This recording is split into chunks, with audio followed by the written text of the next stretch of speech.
Bumi bertuah, tarikan tersendiri, daerah yang indah, rakyatnya harmoni.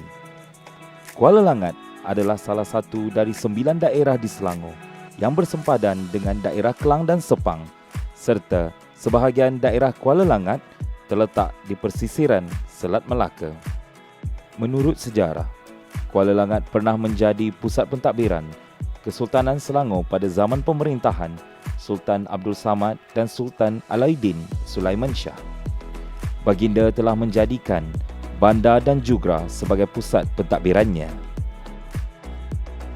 Majlis Perbandaran Kuala Langat dipertanggungjawabkan mengurus dan mentadbir seluruh kawasan daerah Kuala Langat yang meliputi kawasan seluas 857.7 km persegi dengan pusat pentadbirannya terletak di Pekan Banting.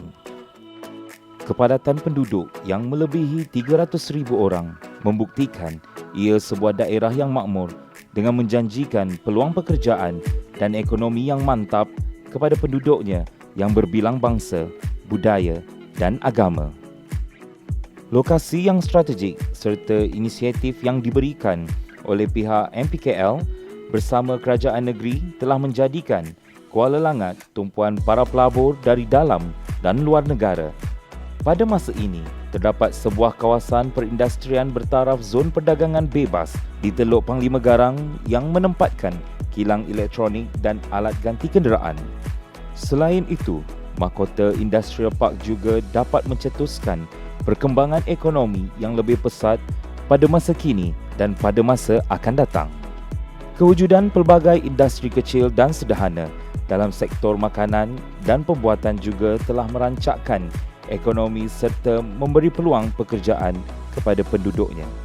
Sektor pelancongan juga amat sinonim dengan daerah ini yang menyaksikan pelbagai tempat menarik seperti paragliding dan rumah api di Bukit Jugra, Pantai Morib, Pantai Kelanang, Pantai Cunang, Paya Indah Wetland, Paya Bakau, Perahu Layar, Museum In Situ, Istana Bandar dan Mahmeri Cultural Village. Ia dibuktikan lagi dengan pembinaan hotel-hotel, padang golf, pusat peranginan serta homestay yang menjadi tarikan pelancong dari dalam dan luar negara.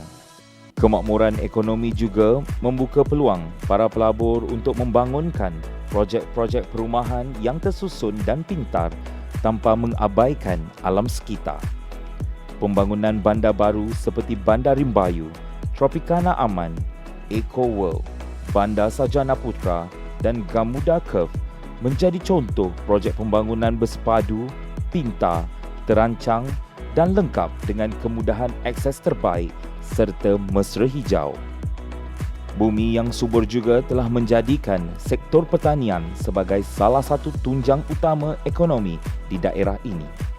Tanaman utama daerah ini adalah kelapa sawit yang menyaksikan banyak ladang-ladang dari syarikat perladangan terkemuka dibuka. Teh juga turut ditanam di daerah Kuala Langat oleh Sri Cheding Boh Tea Plantation, iaitu sebuah ladang teh tanah rendah. Kedudukannya di persisir Selat Melaka telah menjadikan ia sebagai pusat perikanan yang terdiri daripada nelayan pantai dan laut dalam. Atas faktor itu juga, kolam-kolam ternakan ikan air tawar dan air masin diwujudkan bagi menyumbang kepada ekonomi penduduknya. Sektor pendidikan juga telah diberikan perhatian. Selain sekolah rendah dan menengah, terdapat institusi pengajian tinggi juga telah dibina seperti Politeknik, College Community, Institut Kemahiran Belia Negara, Matrikulasi, Mahsa University, MCS College dan banyak lagi. Akses yang baik terhadap kemudahan kesihatan, keselamatan dan pentadbiran kerajaan serta infrastruktur yang lengkap menjadikan Kuala Langat sebuah daerah indah dan harmoni kepada penduduknya. Bertunjangkan pengurusan yang mantap serta kaki tangan yang berdedikasi, Majlis Perbandaran Kuala Langat sentiasa proaktif dalam pengurusan dan pentadbirannya dalam merancakkan pertumbuhan semua sektor yang terdapat di daerah Kuala Langat. Pelbagai inisiatif dan pembaharuan dalam melaksanakan transformasi terbaik telah dirancang dan dilaksanakan dengan kerjasama yang erat daripada pelbagai agensi demi kesejahteraan penduduknya kini dan masa akan datang. Kuala Langat, indah, harmoni dan bestari.